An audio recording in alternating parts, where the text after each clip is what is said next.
এক ঝড়ের রাতে মসজিদের দরজায় কড়া নাড়লেন এক অপরিচিত লোক। সে বলল, ভেতরে কেউ আছেন?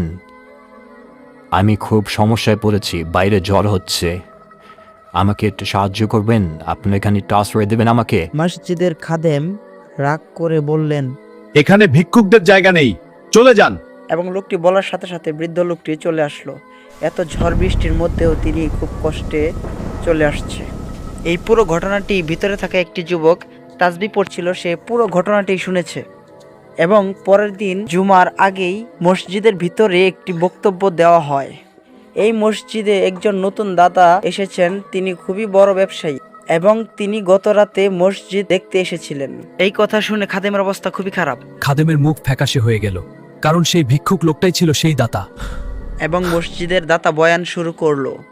বক্তব্যের মধ্যে উনি বললেন, আমাদের প্রিয় নবী বলেছেন, আমরা মুসলমান ভাই ভাই, তাই কোনো ভাই মুসলমান ভাই যদি বিপদে পড়ে অবশ্যই তাকে সাহায্য করো। এবং এগুলো বক্তব্য দেওয়ার পর হুজুর একটি কমিটি গঠন করে দিল। তাদের কাজ ছিল এলাকার যত ধনী লোক আছে তাদের কাছে গিয়ে কিছু অর্থ জোগাড় করা, এই অর্থগুলো যত এলাকার গরিব আছে তাদের কাছে বিলিয়ে দেওয়া। এই পুরো ঘটনাটি যুবকটি শুনলো।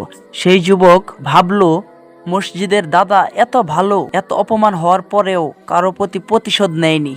এরকম একটি মানুষ পাওয়া ভাগ্যের ব্যাপার। প্রিয় বন্ধুরা, এখান থেকে আমরা এটাই শিখতে পারলাম, কাউকে ছোট করে দেখা ঠিক না, সে হোক গরিব।